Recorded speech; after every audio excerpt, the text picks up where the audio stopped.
Dr. Baker phoned me in the morning, left a note, he's still yawning. Dr. Baker phoned me in the morning, left a note, she couldn't make it. How did she ever take a lesson outside his head?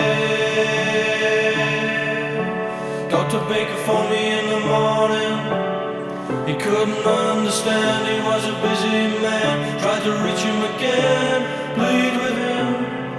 Please come, please come, please come. Please come, please come, please come.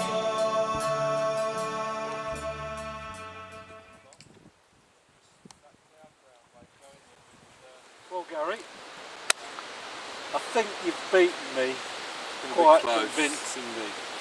Tell me what you did, and we'll go and then have a look to see what I did, because I think you were catching a lot faster than me. Mine was quite simple, really. It was half a bag of strawberry cloud. Yep. Neat. Ah. I done mine neat. Ah, you fished it neat. Gosh, look at that, you've still got water on there. Yeah, and I just dip my hand in, like that, and you get a lump of it. Just flick at the float, and I've had half a pint of maggot there, and that is it. Amazing. And you've used, what, 3 pints nearly? Yeah, 2-3 pints of that. Just like that. So some of that's gone to the bottom, but the clouds... Yeah, the cloud lingers in and the bit fall to the bottom. Then as you come the sand towel, we'll...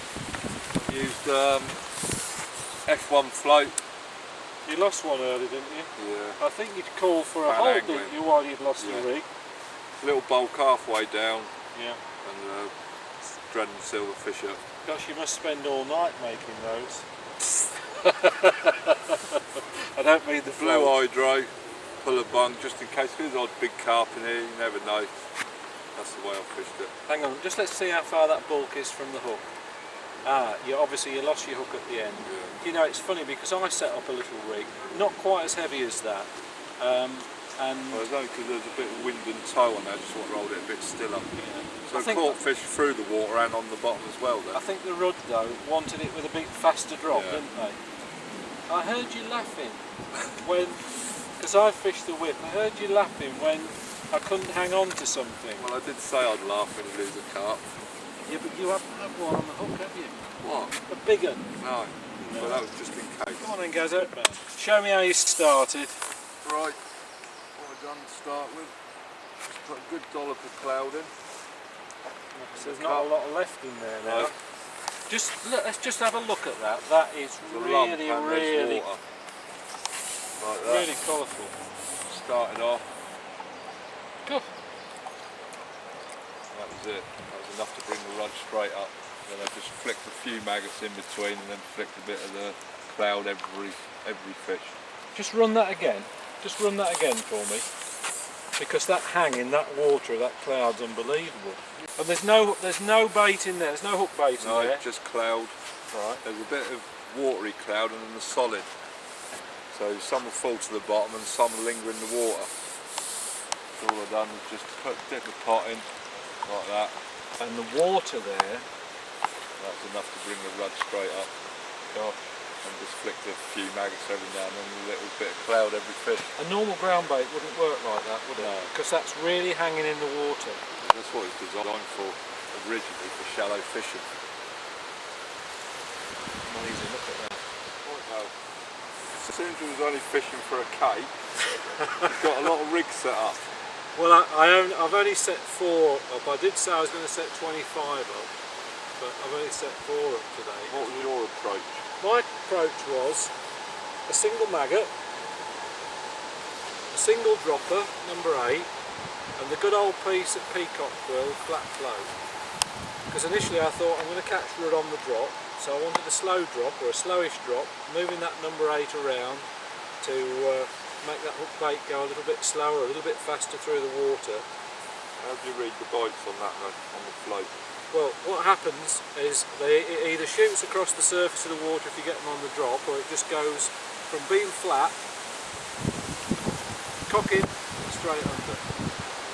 And sometimes it doesn't cock, sometimes it doesn't go under, sometimes it half cocks. We used to use those on the Trent for gudgeon fishing years ago, down the edge. A little bit of flat float, 2 number 8s down. To a degree, through the whole match, if you don't lose the rig on a fish, you're never going to tangle. It is a tangle-free rig. 2 little bits of silicone, flat bit of peacock quill, paint it up, and off you go. What bait have you fed today?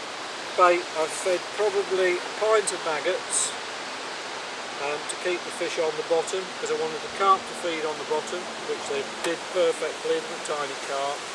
And I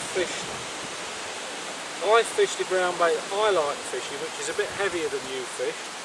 You fished neat, I fished brown crumb with a atomic in. It's not as red, it's not quite as visual, and I use a little bit of sponge, put a lot of water with it, and then I use a little sponge like that to drain the water off, put a piece in, and then it goes.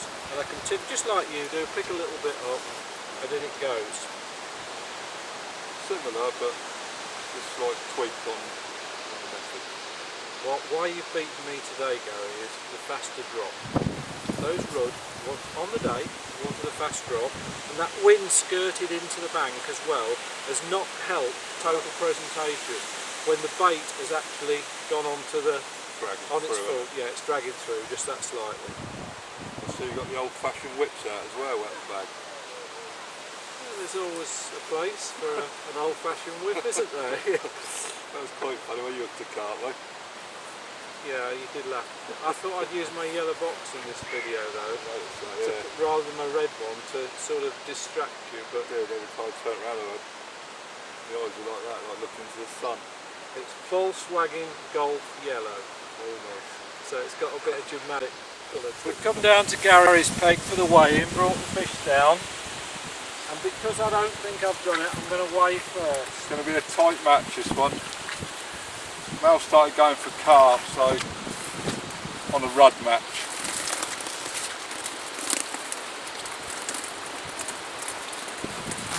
I know how fair you are, Gary, at the scales. A lovely bag of fish. Do you want me to hold it? Yeah.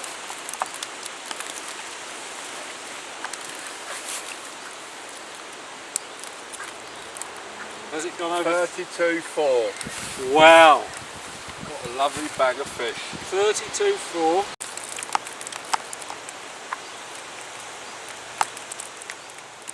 Right, Mel? Yeah, come on then, Garrett. 32 pounds, what was it, 6 to beat? You look confident, I can tell. Not so sure. Oh, you look confident. Oh, yes. Have a look in your net, because I left 3 in there, didn't I? Yeah, like that. Yeah, 36.